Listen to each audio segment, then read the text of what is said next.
And I'll show you how you can, with your React Native knowledge of your React Native, as a React Native developer, can customize our platform. But before I get into that, I just want to give you a little bit of overview of the problem that we are trying to solve. So, like as I said, like these days, most of the mobile developers are building apps starting from zero every time. Like you don't do that on a website, or you don't do that. You're not doing that when you're building an e-commerce site. But when you're building an app, you're basically starting from like with a blank paper and doing everything from scratch. So. And you have to do like all kind of stuff, like from user management, storage, CMS, push notifications, advertising and analytics SDKs. You have to integrate all that into your code every time, over and over again, which results in most of the apps having a time to market somewhere around 6 months.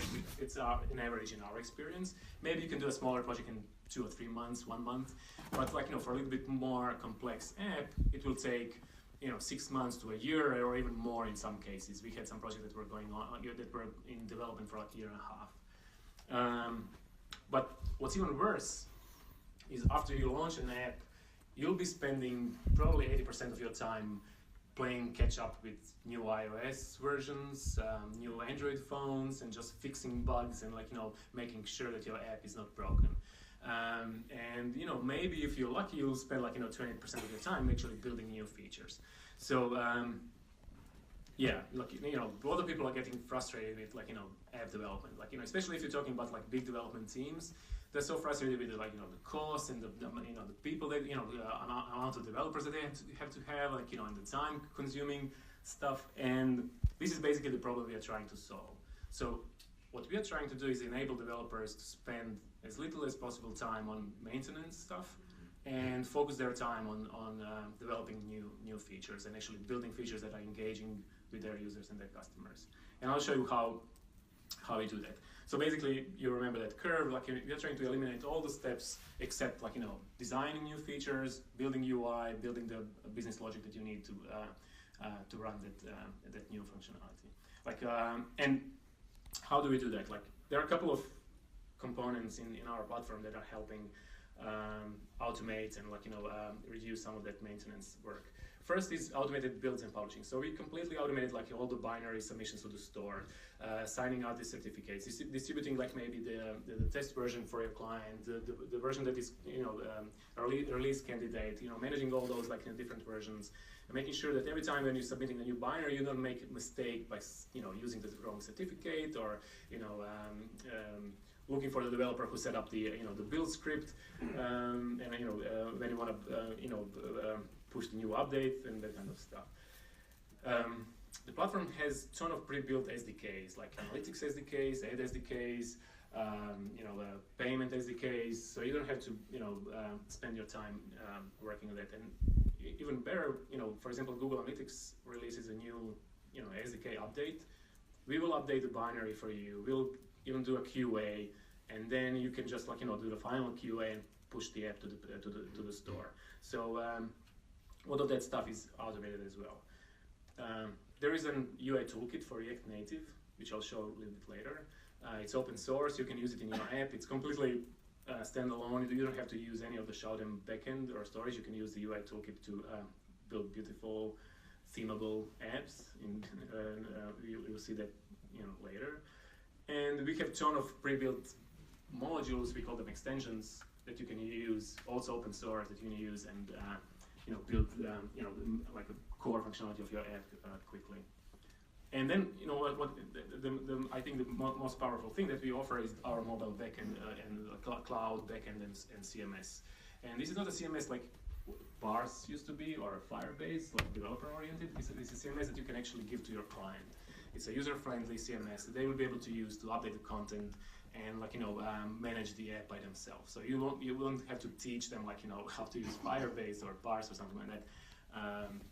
And you'll see a glimpse of that as well. So just to give you a quick feeling how the first-time user will interact with Shoutem platform. This is our homepage. You have a bunch of information right here, and basically what most of our clients are, most of our end users are doing, they're starting with one template. So let's say that we want to build a news app. And here's a template. You say, okay, fine, I'm going to use that one. And the next step, I can select different themes. So those are like the themes that are supported by our UI toolkit. And if you're building an app using our UI toolkit, you have all these themes available. And then the next step is, you will select like the navigation type. You can have a bottom bar, slide-in menu, like big home screen menu, and then maybe you'll turn on and turn off some of the features, and you're done. And the next thing, you'll have to create an account. And the next thing is you'll end up in our backend, which looks like this. So. And here you can change all those settings. You can, again, switch from different layouts. You can change the layout for every screen. So like all of our extensions are coming with different layouts. You can add more screens or extensions later.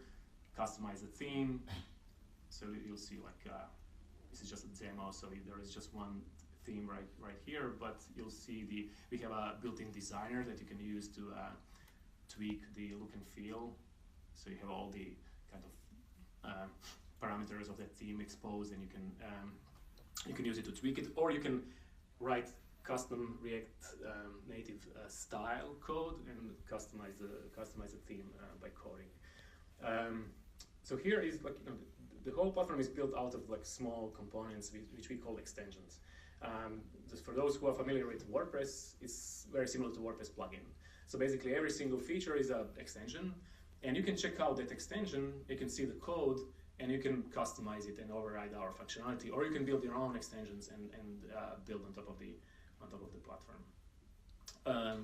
So there is a bunch of extensions from, I don't know, like different modules to like a user authentication extension where you can override how you authenticate your users. So default is against our backend, but you can use your own backend to authenticate the users.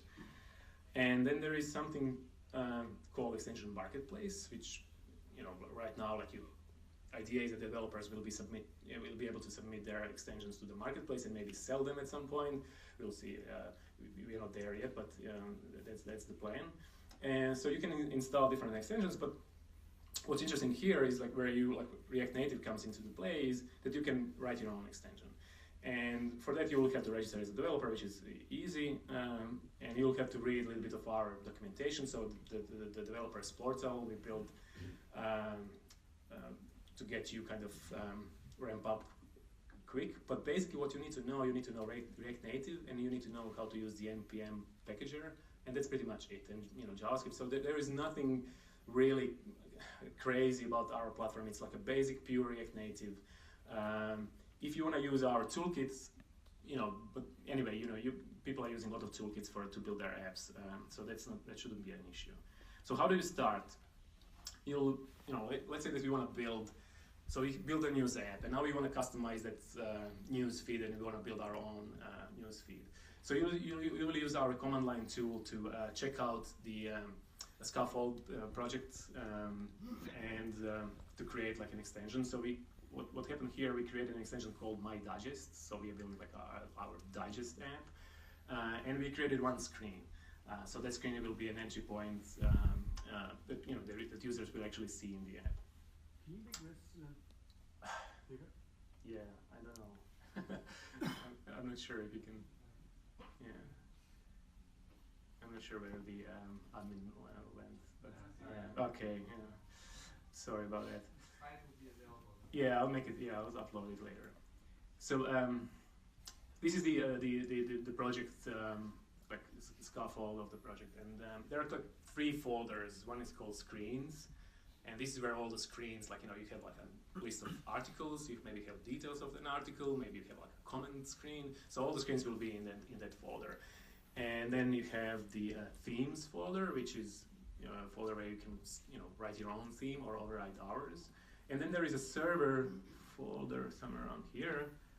Basically, your extension can expose some interface in the backend for your client, and they can, I don't know, for example, submit manual news or change the settings of your screen, or maybe like enter modify some content in your backend. So basically, you can build in React.js you can build the admin interface for your users. So what I said before is that this is pure React Native. So you can use like any library that is provided by the React Native community, and it will work just fine in our app. So you don't have to use any of the Shoutem code to do that. However, we built Shoutem UI toolkit, which makes it easy to build a great-looking app in no time. So the toolkit is it's themable, so it supports like multiple themes, and we will be adding more. We have like a whole design team working on these great-looking themes. And so this is documentation of the UI toolkit. Basically, what it does, it provides like all the basic components that you use to build your app, starting from like just basic typography to more complex components later. And this is the piece of code that you probably don't see. So this is the code that we wrote to using our toolkit to build a list of news articles. And the next thing what I'm doing is I'm pushing that code to our backend. So it will say something like success. And then our extension is called My Digest. Is available in this extension marketplace under My Extension, so it's not visible to anybody else except you. And you will click on the install. And the next thing is, let me just stop here for a second. The next thing you'll see is that this is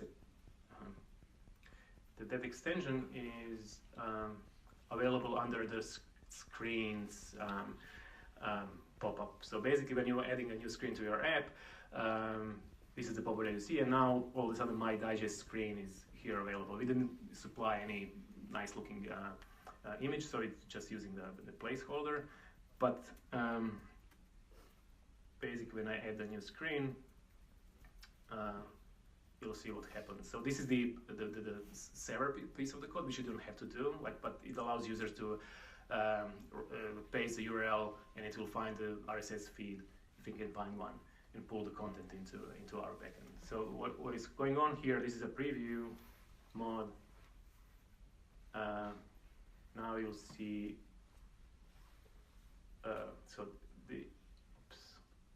about that. So what happened here is that we saw. This is a default news extension that we provide with Shoutem. And here is your My Digest. You don't see it here. It's a new menu item in the app that will launch your custom extension, and you will get something like this. So basically, in a couple of minutes, with a little bit of code, we customize the look and feel of that screen, and yeah, now you can do much more with that. You can build on top of that as much as you want. So that's pretty much it. People usually ask what kind of what else can be done.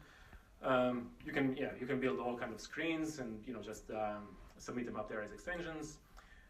You can take, for example, analytics. We support Google Analytics. If you want to use something else, you can take our Google Analytics extensions, the source code, and route the endpoints to another analytics provider like Flurry or something else, Omniture.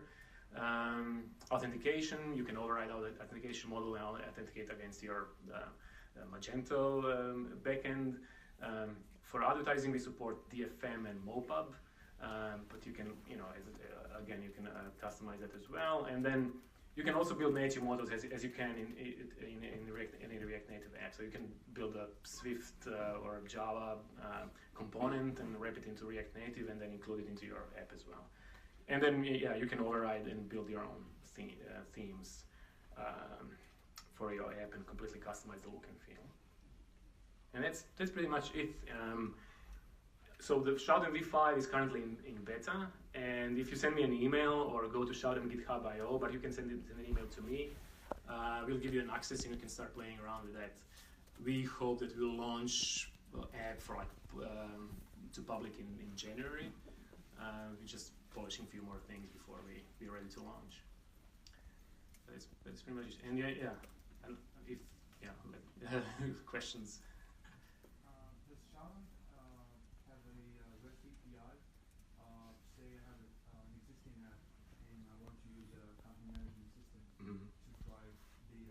Yeah. Static data or dynamic? I'll repeat. Yeah, does Shoutem has an API? Just repeat the question so that. Yeah, Okay. yeah. That's so. Does Shoutem has the question was does Shoutem has an API? The Shoutem backend does it has an API that you can use for your custom app? Yes, yes, it does. It's not documented yet, but that's the idea. Like we want developers to build native apps in Swift or whatever, and still use our CMS. For that. Making it public and documenting it? Do we plan to make? So the question is, do we plan to make the API public? Yes, we do. It's going to be documented like the REST API and the whole. Actually, all of the APIs, how you create new. How do we call that? Like data storage, like it's similar to parse. You can use the API to create data storage. You can launch a default CMS interface, or you can build your own, and yeah, then you can write a native app and just use the backend. And you should be able to use also you should be able to use our publishing tools as well to automate the publishing of the binaries. Yeah. Any other questions? I have 3 T-shirts that I want to give away for good questions. You're a medium, and I have small and large. So my question is, I assume that you're going for cross-platform, and so what is your take on the distinctiveness between the Android apps and the iOS apps, and modules only for Android apps? What is your kind of take or vision on that? So far, we managed to have all the so the cross-platform. How the question is how do you resolve the cross-platform issues, and in terms of look and feel, and also the native components. So in terms of native components, we so far we managed to write all of the code in JavaScript. So we didn't do any native code so far. We didn't have to. Maybe for some advanced components, I don't know, you want to have a really crazy weather widget or whatever, you'll write it in native code. But so far we were able to do all in JavaScript, and which means that it's cross-platform. In terms of look and feel, right now we have just one theme for both platforms, but you can override a theme for Android and for iOS. We didn't really have time to develop 2 different themes for Android and iOS, because iOS is the primary focus, and then you'll have the same look and feel on Android. But you can, as a developer, and you'll probably do that at some point, we'll have a version of Rubicon theme for Android and for iOS. But it's doable. You can do it. Yeah. That was first. I'm sorry, but I'll get to you. But yeah. I think this is a great way to kickstart your app development. Mm-hmm. But there's always that question about build versus buy. And what do you do when you start off? It's a great tool, but when you get very large, you want to have an independent app. Yeah. Who owns the data? How much of the data is stored there? And can you become fully independent once you get large enough to do so? Yeah. So you will own all of the source code, all the the client source code of your for your app it's yours, and even if you use some of our code is open source, you can take it. So that shouldn't be a problem. If you want to stay on React Native, you're fine. If you want to switch to another language, another framework, then you have to rewrite the app. But if you're staying on React Native, you can do it. If you were using our backend to store the data and manage the users and all that, then you'll have to switch to a different backend or build your own, and that will take some time. It's very similar amount of work for somebody who is switching from parse now to another backend. And yeah, you have to, but you have access to the code. There is no proprietary SDK. So you have the source of that piece of the code that is connected to our backend, and you can just take it and reroute to something else. So it should be a little bit easier than parse, but actually you have an option. We don't want to hook our clients forever. If you want to use our backend, great. If you at some point want to build your own, you should be able to do that. I think. And that's a question that we get a lot, and and we really want to address it. We want to make sure that people know that they can move away from the platform if they want to do it one day. I think the question is more about whether we'll have some form of migration tools to migrate data so that to prevent lock-in Right. So the question is, are we going to have some kind of moderation? So probably not, but we will give you an option to export all the data, and then you can somehow import it into the different backend. Yeah, but you will be able to, because you have an access to API, so you can pull all the content. Yeah, maybe last question or okay. Yeah, great. So my question is more, are you thinking of enterprise in mind for companies that want to develop multiple apps in this platform? Yeah. Do you have that in mind? Actually, we do. Yeah, we do, and you can talk to our enterprise person over there. So one of the things, we started this in 2010. It was a great tool for people that don't have any coding skills or non-developers, and they were building apps just by drag and dropping stuff around in our backend, but they couldn't get an access to the code. So that was one thing that we are trying to address here. And then the second one is just the quality of the apps. With React Native, we can get a native performances. And with this new product, we are targeting enterprise companies because there is no. Before the argument was yeah, we don't have an access to your code, we cannot extend it, we cannot customize it.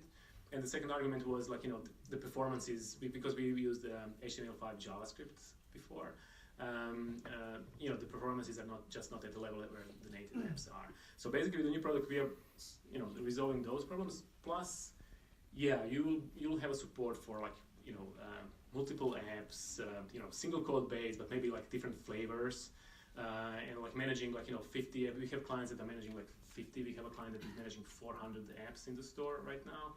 So we kind of we provide a CMS and all the tools to update the binaries and that kind of stuff in the store. So yeah, but I think you should talk to Jay or Hager. Yeah.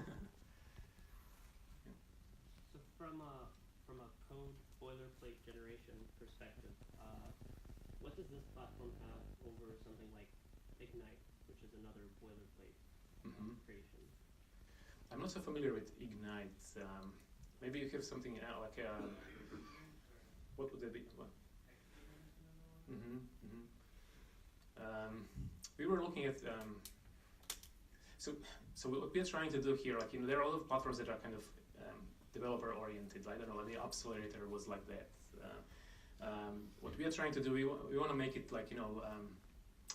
friendly for non-developers.